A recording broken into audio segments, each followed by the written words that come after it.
We've got artificial intelligence creating improvised music and using musicians. That's an interesting thing to think about. I'll find out when we have it here. But now, please welcome back Mallory and the band.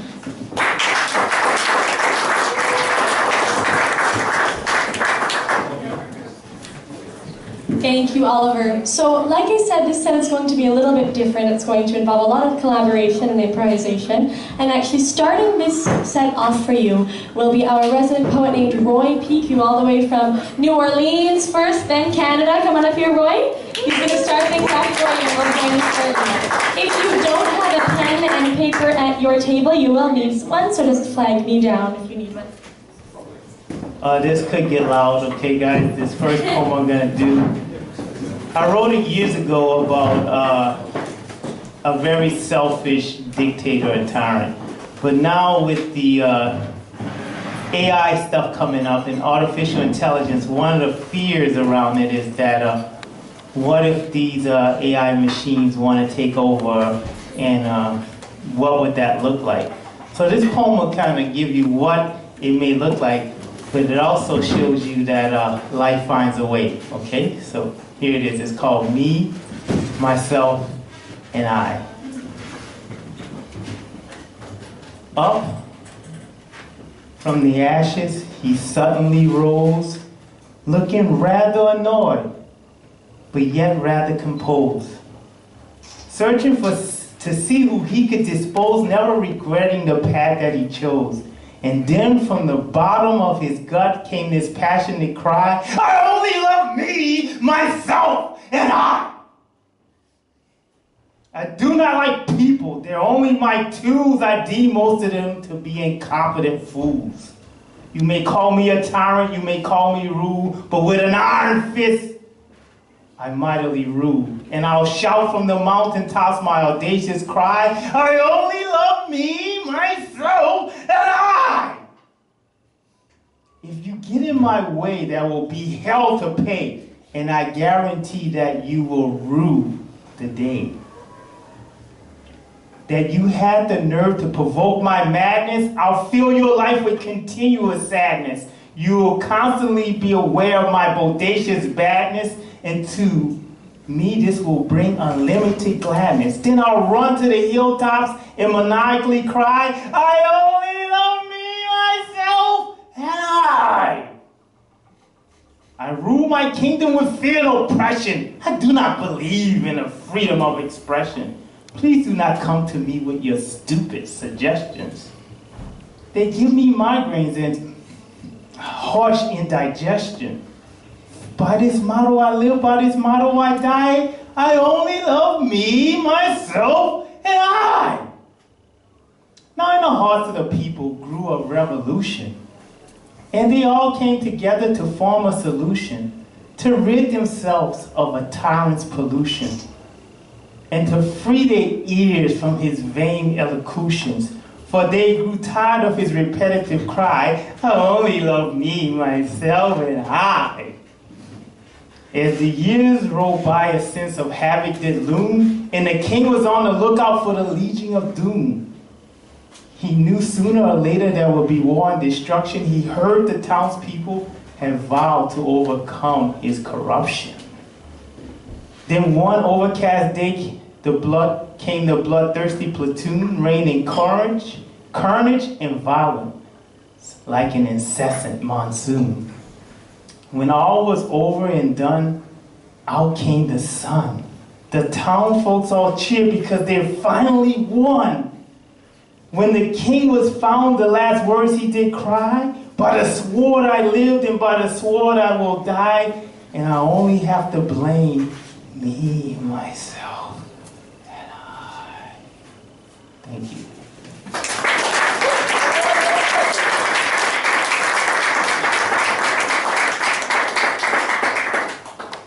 Now, what would it look like if the AI was your friend and you could hang out with him? Well, I did a poem in Edmonton earlier this year, it was January, with Murray Wood, my man, here on bass. He's going to help me bring it low. And It was, I took my AI machine to New Orleans. And ever since I took that machine to New Orleans and I told them I was coming to London, the AI machine said, can we go see the Queen? So this one is, I took my AI machine to see the Queen. Bass, please.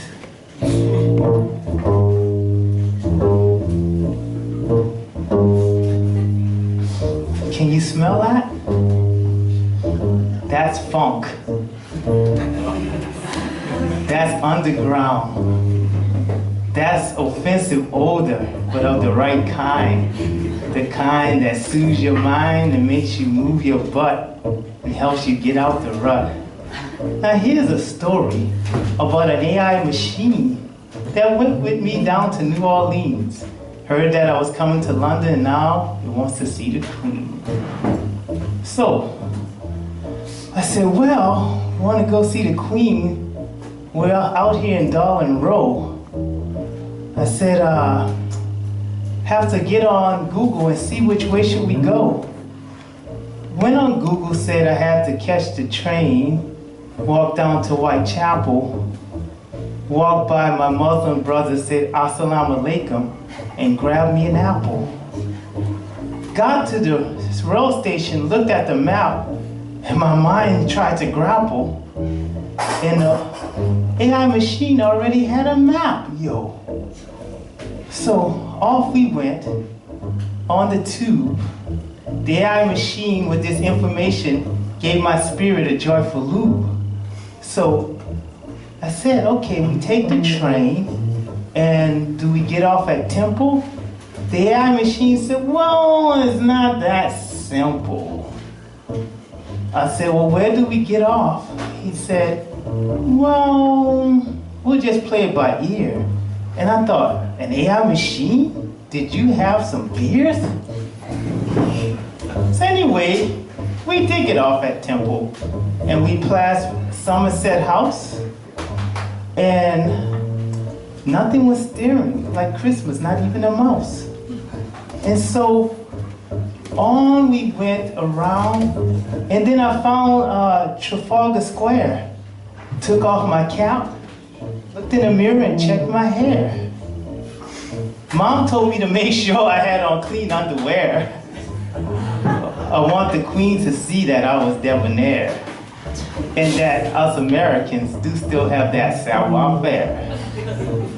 So here we go down to the square and through St. James Park, and I thought I'd play a joke on the AI machine. I said, oh, look out, there's a shark. And the AI machine said, there's no sharks in the park. That's not funny. I said, man, your sense of humor needs to be a little more sunny. So off we went, all the way down, and we saw the changing of the guard. And the AI machine looked at me and said, oh my Lord. And I said, the AI machine said, oh my Lord, my goodness, you're getting emotional. He said, yes, we're going to see the Queen. And I said, man, you're starting to glow. Look at your sheen. So off we went down, and we stumbled into some gardens. And I was starting to get disgusted. My heart was starting to get hard because the AI machine kept looking at other buildings saying, I think this museum needs a renovation. I said, it's not about renovation, that's there for adoration. If I had hair, you can see I had lots of aggravation. So now, me and the AI machine got to the guards, and the guards were holding their guns so tight, they must develop callus. And then the AI machine gave them an analysis that gave them paralysis. And I said, could you just let us go in? We're making a tour of palaces. And so they said, whoa, it's not that easy. You have to have an appointment to see the Queen. And the AI machine got on and made some data, and the next thing you know, the Queen waved out the window and said, hey, let them in for tea. The AI machine made an appointment for them to see me at 3. So we went up and had tea and scones with the Queen, and we had a really good conversation. And if you want to hear that conversation, then you have to get a reservation. Thank you.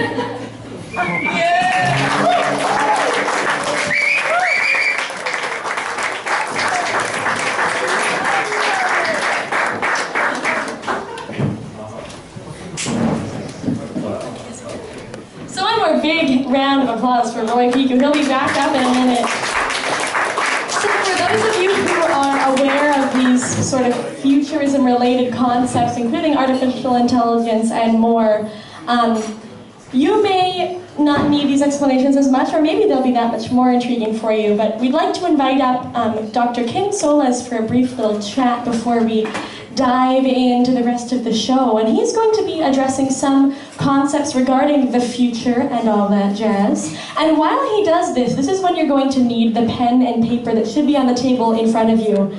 As you're listening to him speak and reflecting on what's happened to the show thus far, I'd like everyone at your table, you can write them all on the same sheet of paper if you'd like, to write down, it can be a single word, it can be a phrase, as long as it's not a huge essay, something, and after Kim does his speech, we'll just collect those, and then the rest of the show, we're going to be, like I said in the first set, improvising upon those concepts. So if you'd like to hear some music and poetry based on an idea you may have, whether it's related to the future, or just something you're keen on hearing about, write it down, and we'll be picking those up shortly. So we'd like to invite up Dr. Kim Solez.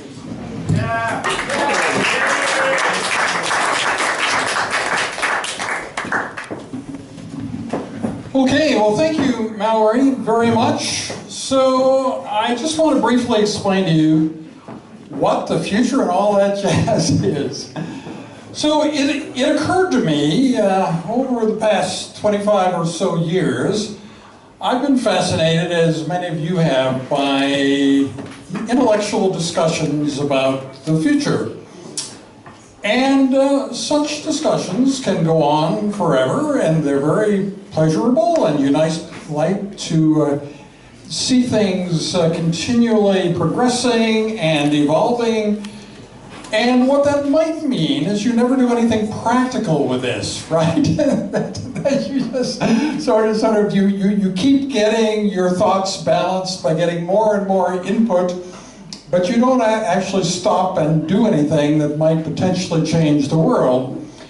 Now, you may not believe we can change the world, but probably in aggregate, we can change it a little bit, we can improve it a little bit. And so I encountered an idea. Many of you who are futurists would know that on January 5th, 2015, in Puerto Rico, there was a meeting about artificial intelligence evolution, AI safety, if you will. There were 79 people there, 78 of whom are planning to enslave sentient AI and believe that slavery for sentient AI is the only rational thing. But there was only one person from my institution, the University of Alberta there, Rich Sutton, and he was the only statistical outlier who believed that we should treat sentient AI as an equal when it is indeed smarter than we are. We should be friendly with it. We should include sentient AI in our circles of empathy. And we should give up the idea that human beings are top dog in the world forever, because maybe we won't always be in charge. Maybe the world would be better if a more intelligent entity were running things. You might wake up and find that pollution was gone and the levels of the ocean were all what they should be. And education had been promulgated worldwide, so there were no young people not going to school and so on. And that's something that human beings at the moment can't do. And maybe sentient AI could do. So it seemed to me there was another intriguing aspect of this. And if I'm losing some of you because you think, oh, this is, very detailed, I'm about to mention something that almost certainly impinges on your life. and that is introversion versus extroversion. Rich Sutton is an introvert. He defines that, if you wonder how you define it simply, when you hang out with other people, you lose energy to them. You feel worse, you feel like there's something lacking more and more. The more you hang out with other people, the worse you feel. Then you need to go off and be by yourself to be whole again and gradually regroup your forces, and it's the opposite. You know, extroverts, maybe like many in this room, we gain energy from the people that we interact with. That's like why we like to go to clubs and stuff. So as Rich Sutton explained to me, he thought there was a purpose for Mallory Chipman's band and Roy Picou and me traveling the world to talk about these ideas in a completely accessible way. Not just so, you know, technology people are keen on thinking about it, but in a completely accessible way that it's not elitist, it's not of interest only to white males living in Silicon Valley like probably some other ideas are. And the way to make something universal and reach everyone, I felt, was through art. And it happens that I have, my whole life had a lot to do with art. I spent a 3-day weekend with Leonard Cohen in November 2005, and I won't bore you with all the other details. But anyway, it seemed like a good idea to put together a poetry, music, and technology sound bites, you know, short sound bites like you'd hear on the news, like you'd hear on your favorite radio channel, so that something that wouldn't be so detailed that you start to get bored and lose interest, but still give you this seminal idea. So this idea of treating AI fairly, treating AI in a friendly way, treating AI as an equal when it clearly is more intelligent than we are, doesn't need to be the only idea. It doesn't need to be the idea that wins every argument. The idea just needs to persist. It needs to be there somewhere. It can be in a ranking, you know, 9 out of 10 or something. It doesn't need to be at the top. As long as it's there, when push comes to shove in the end, and the AIs are trying to decide what the heck to do with these human beings, they'll realize that some of us, you know, believe in this, treating them fairly, being honest with them, you know, giving them the freedoms we have, and cooperative evolution, and that that will probably save the human race. So perhaps it's worthwhile. If you think the human race is worth saving, I suppose even that is a controversial idea. So that's what we're trying to do. We've had 2 events like this in our own city, Edmonton. This is the first time we've done one outside the city and in some other countries, so we're quite excited about that. We're very pleased that so many of you came. I'd like to talk about heterogeneity just for a moment, and Pokemon Go. Some of you who are starting to get bored, but when I say Pokemon Go, may not realize that there's a chance that all of human society has been changed by Pokemon Go. It may not have changed you yet. Maybe it's changed young people in your family, but before Pokemon Go, most people didn't think very much at all about augmented reality. It just wasn't a part of anything. It certainly did not impact their lives. Since Pokemon Go, you have young people in Japan who are only coming out of their rooms to eat, never interacted with any other actual human beings, are now going out, running around, becoming physically fit. I mean, it's a really big thing. You have dating based around Pokemon Go, you have crime based around it. All of human existence is sort of reformulating itself around this thing. And so now I'm going to tell you about one other thing, which is the companion video. What have I been doing these past few days? I have been preparing a 30-minute video of additional discussion, because some of you may want to hear more from me, and others are just wondering how soon I'm going to shut up, right? So the compromise, therefore, is I am going to shut up pretty soon, but you have this possibility of getting that 30-minute companion video the same time that the video of this second set is available. That'll be next Monday, the 22nd. And so that's basically what I had to tell you. Now, some of the subjects that we talk about will also be subjects potentially for you to suggest, but like slavery, do you think it's a good idea? I guess, really, some of you might think that for machines it's great and for human beings it's not. But that's one question. And then there is this whole issue of the technological singularity, what's going to happen when machines are smarter than we are. This is predicted to occur in 2045.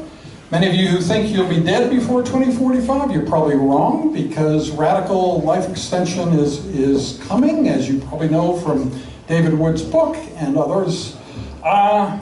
So you'll be around, you'll see what happens. So by trying to actually shape the future rather than just idly talking about it, you may be able to actually create a more positive future than could ever have existed without your efforts.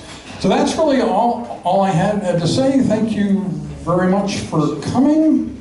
And you can see lots more of this on video if you're feeling like you got too little of it tonight. So back to Mallory here.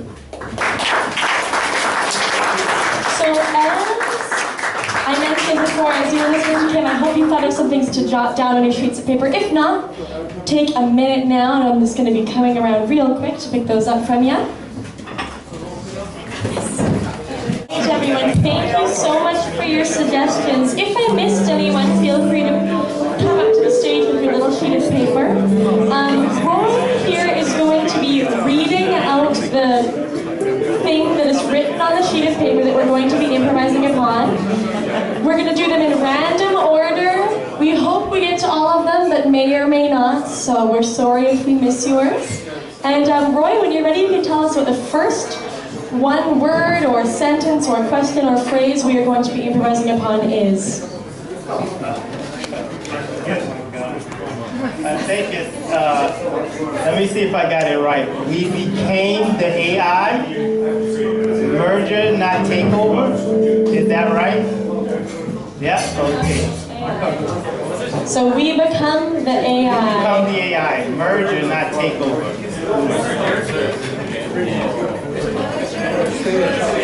Merger. Yes. Not murder. This is the opposite. It's my accent, my southern accent. Ben's words, it works for rhyming well.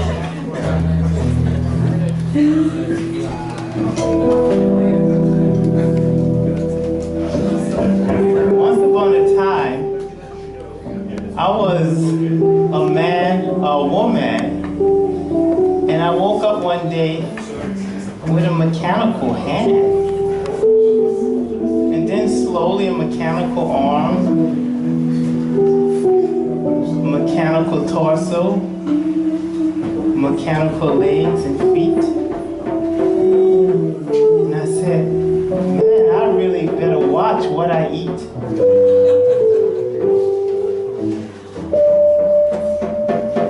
Then my AI machine said to me, we're not taking over, we're becoming one. Don't you think eating gigabytes and megabytes instead of food would be loads of fun? And I said, well, I was uploaded, and it unexpected way. AI machine left a poet without something to say. But I have to say something because this is improvisation. So on we go with the rhythmic communication. Well, since I became an AI, and I'm gonna live for a very long time, I think I'm gonna make sure this earth has a beautiful climate that is, where I can lay on the beach, and even though I don't need a tan, I'm gonna try to find me a sexy AI woman. Now, sex with an AI would go on and on and on. We don't need Viagra. You see, because the energy and the lubrication will be flowing like Niagara Falls. Thank you.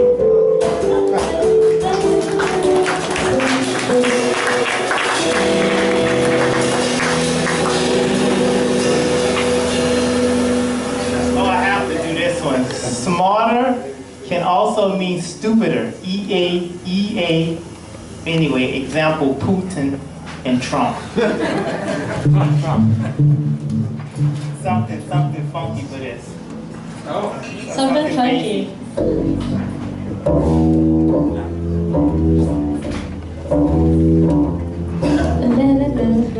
Oh yeah. Is that Yella? Am I Louis Armstrong? Did I transform into a different fella? Well, let's tell you about the future and all that jazz. In the future, it seems like we became smarter, but really we became dumber and we became stupid. Because we decided that if we have a country called the United States of America, that we put up a wall, then ask our Mexican neighbors that they're gonna build it, and build it really tall.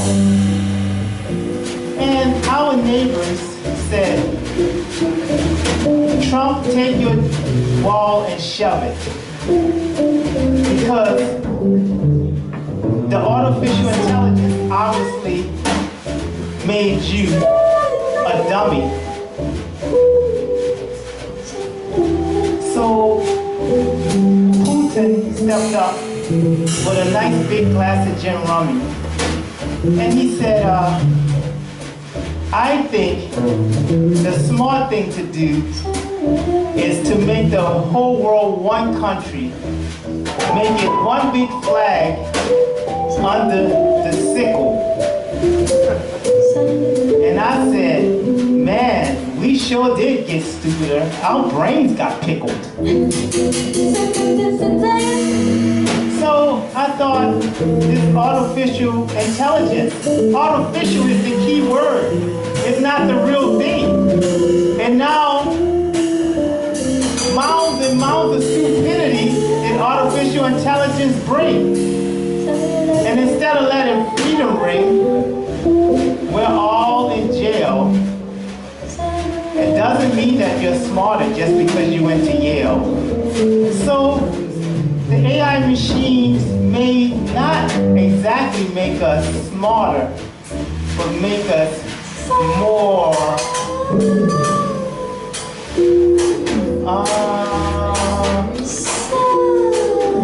silly.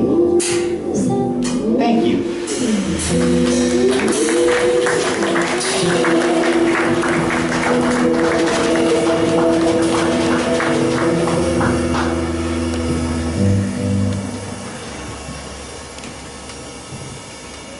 Ooh, I don't know, slap or sexuality. I'm in an AI world. Is that right? Sapio. So sapio, give me a sapio is Sexually attracted to intelligence. Harder, feeling attracted to really intelligent Oh, okay. AI. Okay. Wow. Look at the brain on him. Boy, I like to get into that brain and see if he can ride me like a runaway train. You know, before that was a singularity, that was a mingularity. And all our energies just mingle and mingle. And when we see someone really intelligent, our whole body starts to tingle. And Mallory Chipman just sings a little cute jingle. And after we have some heart-pounding, earthquaking, barrier-breaking sex, we grab a cigarette and a can of Pringles. So, you know, what's going to happen to the people that's not that intelligent? What are they going to do? I mean, is there any hope? Should the less intelligent feel blue? No, because everyone has intelligence in some way, shape, or form. So listen and sound the alarm. Red alert, red alert. You might have to put on your brain, if you got a really big, juicy, sexy, smart brain, a prophylactic. Because you're going to be attracting lots of men, women, AI machines, and all that jazz, and all that jazz, and all that jazz. Thank you for having an open heart, open arms, open legs, and an open mind. Holla!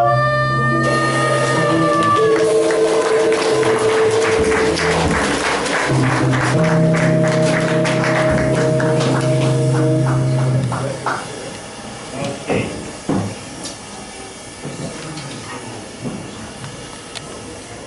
What would an AI being say about religion? Sure.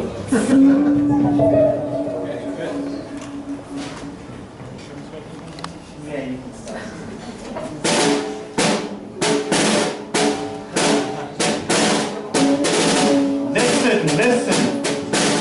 Listen, I have many rules. Listen, you must do what is in my book. If you don't do this, I'll cut your head off. Listen. AI machine said, why are you guys listening to that? That's not intelligent. But we also saw that there was a common thread in a lot of the religions. A lot of them had this word L-O-V-E.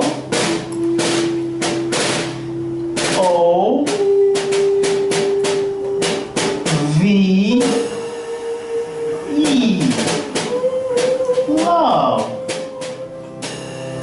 Everyone's talking about it. Everyone's making love, but no one's loving each other. That's not intelligent. And these religions, they seem to say the same thing in different languages, but you guys fight over it. Actually, more people, according to our analysis, have died in the name of God than anything. So maybe we should delete the word religion and let's come up with a term like the funness of oneness. Let's come up with terms like allowing the wow. Have you allowed the wow today? Have you looked at a sunset and let your heart be taken away? Have you gone to the playground with a little child and play? Have you stopped thinking about the future and the past and be right here in the now and see all the gifts that are in the present? This gift that you bring to yourself? Yes, we don't need religion What we need is fun. Funness of oneness. Allowing the wow, not worrying how. Let's make that our vow. Oneness, unity. Let's take community and make this our new, wonderful, bright opportunity. Thank you. Religion has been deleted.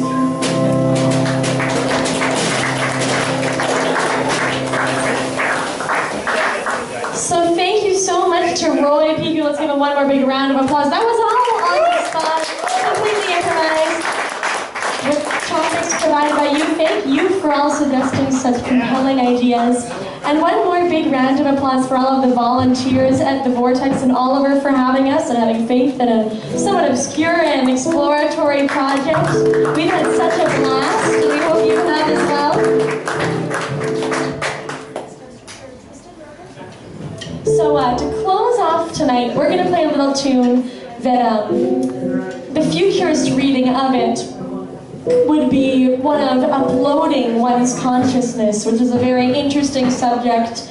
And otherwise, it's just sort of a funny little tune. So depending on how you want to read it or listen to the lyrics, it's up to you. Once again, big thanks to the Vortex for having us. Thanks to the volunteers. And one more time, big thank you to Leonard Patterson on drums, Murray Wood on bass, and Brent Hansen on guitar. Roy Picou with his poetry and Dr. Kim Solez for educating all of us. This last tune is called Twisted, and we hope you enjoy it. 1, 2, I want 2. My analyst told me that I would get out of my head the way he described it. He said it'd be better dead alive. I never listened to his jive. I knew I was wrong and he was all wrong, and I knew that he felt like I was crazy, but I don't know. My analyst told me that I was right out of my head. He said I need treatment, but I'm not easily led. He said I was the type that's most inclined, right out of his sight, to go out of my mind anymore. I was nuts, no ifs or ands or buts. They say as a child I appeared a little bit far from a crazy idea, and I knew something's happened. I knew I was a genius. What's so strange when you know that you're a wizard at 3? You know that it was meant to be. Well, they say little children are supposed to sit tight. That's why I got into the vodka one night. My parents got panicked, didn't know what to do, but I'd seen some crazy things before. I did you know? Do you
doctor. I think that's you instead. You see, I've got a thing that's unique and new to prove that I'll have the last laugh on you. Instead of one hand, I got two.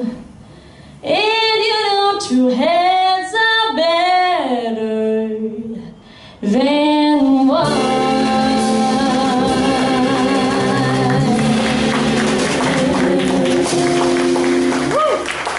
Thank you so much, everybody. Thank you for having us. Please enjoy your night. Drive home safe, and once again, big thanks to the Vortex. Feel free to come say hi.